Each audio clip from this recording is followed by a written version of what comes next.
Okay, so OnePlus just dropped a huge update based on OxygenOS 16 and the version is OxygenOS 16.0.2. Currently it's been rolled out for OnePlus 15 and it brings some amazing changes. In this video, let's find out all the changes what you guys will see on OxygenOS 16.0.2.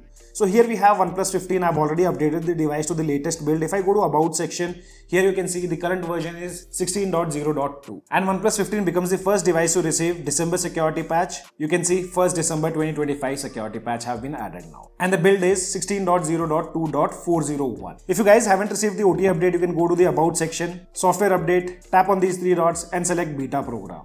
Here you should see a release candidate version. Download it from here and you're good to go. So this is the update size, which is 1.34 GB and it brings a lot many changes on OnePlus 15. 90% of these changes will be added on other OnePlus smartphones also. But guys, before moving ahead, if you guys find the content useful to you guys, then make sure to smash the like button and also consider subscribing. Now let's talk about each and every change one by one. So if you take a look at the first change, which says improve the logic for ending summaries and subtitles by automatically ending them when there has been no sound input for a certain period. I'm not sure what logic improvements they have done. I did check out with two applications. One was recorder application. So here I have the recording. So this is the recording and the same recording I did here on this device also. When there was no sound output, I don't know why the recording did not stop automatically. As said, I tested with the recorder application and also tested with the AI voice scribe feature. Even after stopping the video, AI summary and in-app recording did not stop automatically.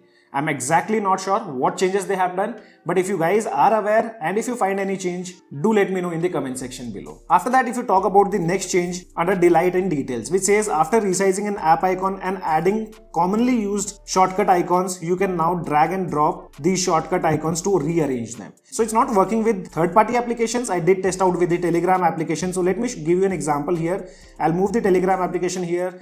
I'll enlarge the app icon and now I'll add shortcuts to it. As per the changelogs, now we can drag and rearrange the shortcuts. That's not happening with the third-party application, which is Telegram. But if I show you within different applications, so let's take an example of camera application. Now if I increase the size and add shortcuts here, so I've added the shortcuts. Now if I want, I can move these shortcuts and rearrange them. So with the upcoming updates, they might add the third-party application support also. So this is the second change what they have mentioned. After that, next change, they say they have added a new filter in the camera application which recreates the scene still ATT film effect, enhancing atmospheric night portrait shots. So basically this has been added in the camera application. If you go to portrait mode, tapping on the filters, and here you have that ATT fill. And if you tap on this info icon, it says ideal for photography in neon lit streets at night on urban overpasses. So this filter have been added. Talking about the next change, which is layer 2 Photos app, which says the filter in the Photos app now supports motion photos, screenshot and screen recording and edited option.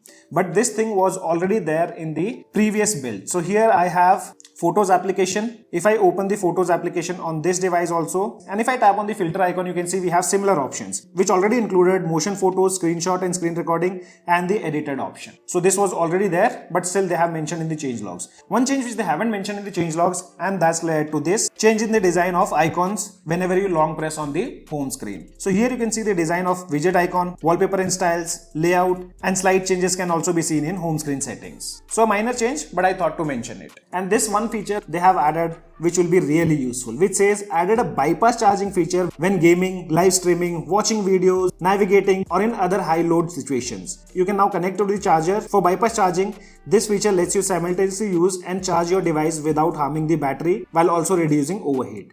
So basically this feature can really help you. Your device battery health will stay longer and your device won't even heat. So this can be found inside the battery section. Scrolling down under charging settings, you can see we have an option called bypass charging. Previously it was only available while gaming, but now even if you are editing any video, watching YouTube videos or performing any heavy task, once you connect your charger, you can set the threshold and according to that the power will directly go to the board instead of going to the battery and then going to the board. And a very useful feature to prevent heating and aging of your battery. Next change, if you see, they say you can now drag to resize app cloned icons and add shortcuts. Yes, this was not possible before. Like the cloned applications, we had no option to resize them, but now that change has been done with this latest update and you can also add the shortcuts. Currently, I'm not logged into the applications. I mean, I don't have a different account of Telegram or WhatsApp. If you add the account, you'll be able to add the shortcuts to. Then they say they have improved the thumbnail facing method in the Photos application to speed up the display of thumbnails in the apps. So here I couldn't see any noticeable change compared to OnePlus 13 and OnePlus 15.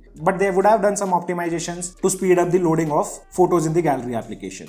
So I've cleared the gallery application from the background. Now if I open, you can see it's almost same here on OnePlus 13 and OnePlus 15. Though both are flagship level devices, that might be the reason we are not able to see any difference. But yes, as per the changelogs, they have done some optimizations. And the last change, they say fix an issue where your car display might be disconnected from your phone when you switch the phone's data network. So I personally don't have a car to test it out. If you guys had any kind of issues, that have been taken care by OnePlus. So guys, these are all the changes what you'll see with OxygenOS 16.0.2 update for your OnePlus smartphone. And yesterday we dropped an in-depth review of OnePlus 12. Make sure to check it out. And similar way, we'll be also dropping an in-depth review of OnePlus 15. Meanwhile, if you guys have any kind of questions, let me know in the comment section below. This is your friend Ashok signing out. See you guys in the next video.